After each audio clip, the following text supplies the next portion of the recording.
नमस्कार दोस्तों। आज हम इस वीडियो में बात करेंगे दुनिया की सबसे प्राचीन सभ्यता के बारे में। मेसोपोटामिया सभ्यता, जिसे सुमेरियन सभ्यता के रूप में भी जाना जाता है, यह अब तक मानव इतिहास में दर्ज सबसे प्राचीन सभ्यता है। मेसोपोटामिया नाम ग्रीक शब्द मेसोस से लिया गया है, जिसका अर्थ है मध्य, और पोटामोस, जिसका अर्थ है नदी। मेसोपोटामिया यूफ्रेटस और टाइग्रिस नदियों के बीच में स्थित एक जगह है, जो अब इराक का हिस्सा है। यह सभ्यता प्रमुख रूप से अपनी समृद्धि, शहरी जीवन, विशाल साहित्य, गणित और खगोल विज्ञान के लिए जाना जाता है। उरूक के शुरुआती शासकों में से एक एनमेरकर के बारे में एक लंबी सुमेरियन महाकाव्य कविता में यहाँ के शहरी जीवन, व्यापार और लेखन और उपलब्धियों के बारे में बताया गया है। कैसी थी सुमेरियन सभ्यता? मेसोपोटामिया या सुमेरियन सभ्यता को विश्व की सबसे पुरानी सभ्यता माना जाता है।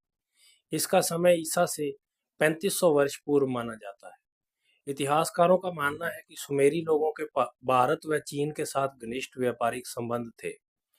इतिहासकार लैंगडन के अनुसार ध्यान से देखा जाए तो मोहनजोदड़ो सभ्यता की लिपि और मोहरें सुमेरी लिपि और मोहरों से मिलती जुलती हैं।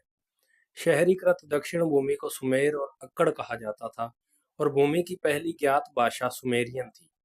अक्कादियन स्पीकर के आने पर इसे धीरे धीरे 2400 ईसा पूर्व के आसपास अक्कादियन द्वारा बदल दिया गया था।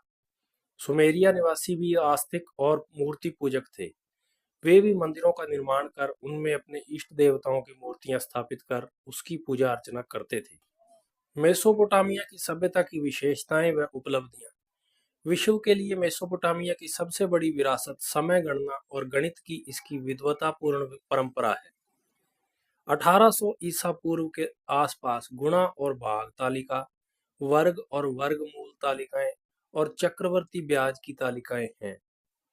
इनके लेखों में 2 का वर्गमूल इस प्रकार दिया गया था: 1 + 24/60 + 51/602 + 10/603।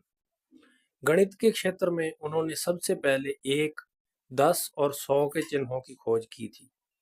इन्होंने खगोल विज्ञान के क्षेत्र में भी उपलब्धि हासिल की और बुध, शुक्र, मंगल, गुरु तथा शनि ग्रहों का पता लगा लिया था। उन्होंने आकाश के नक्षत्रों को 12 राशियों में बांटकर उनके नामकरण भी कर दिए थे। उन्होंने एक पंचांग भी बनाया था और सूर्य ग्रहण तथा चंद्र ग्रहण के कारणों का भी पता कर लिया था। समय देखने के लिए इन्होंने धूप घड़ी और सूर्य घड़ी का भी आविष्कार कर लिया था। मेसोपोटामिया की सभ्यता के अंतर्गत सुमेरियन, बेबीलोन तथा असीरियन की सभ्यताओं का विकास हुआ। मेसोपोटामिया के लोग अपने भोजन में गेहूं तथा जौ की रोटी, दूध, दही, मक्खन, फल आदि का प्रयोग करते थे और खजूर से आटा, चीनी तथा पीने के लिए शराब तैयार करते थे। वे मांस मछली का भी सेवन करते थे। वे सूती, ऊनी तथा भेड़ की खाल से बने वस्त्र पहनते थे। पुरुषों के वस्त्रों में लुंगी प्रमुख थी, जो आज भी भारत के बहुत से प्रांतों में पहनी जाती है। मकानों का गंदा पानी निकालने के लिए बनी नालियां मोहनजोदड़ो और हड़प्पा के नगरों के समान थी। यहाँ पर पर्दा प्रथा भी था, लेकिन वह राज परिवारों तक ही सीमित थी। दहेज का प्रचलन था, परंतु विवाह में पिता से प्राप्त दहेज पर वधू का ही अधिकार होता था। वहीं विधवा को पति की संपत्ति बेचने का अधिकार था। यहाँ के लोगों ने लेन देन व व्यापार के लिए सिक्के बनाए और नाप तौल के लिए अनेक प्रकार के बाटों का आविष्कार किया। मेसोपोटामिया की सभ्यता द्वारा संसार को दिया गया सबसे बड़ा देन कीलाक्षर लिपि है। इस लिपि में 250 से अधिक शब्द थे। प्रारंभ में इसकी लिपि चित्रों पर आधारित थी, जो बाद में ध्वनि पर आधारित हो गई। लिखने के लिए नरम मिट्टी की बनी तख्तियों पर सरकंडे की कलम का प्रयोग किया जाता था। नाप तौल के लिए अनेक प्रकार के बांटों का आविष्कार किया।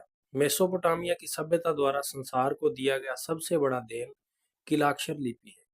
इस लिपि में 250 से भी अधिक शब्द थे। प्रारंभ में इनकी लिपि चित्रों पर आधारित थी, जो बाद में ध्वनि पर आधारित हो गई। लिखने के लिए नरम मिट्टी की बनी तख्तियों पर सरकंडे की कलम का प्रयोग किया जाता था।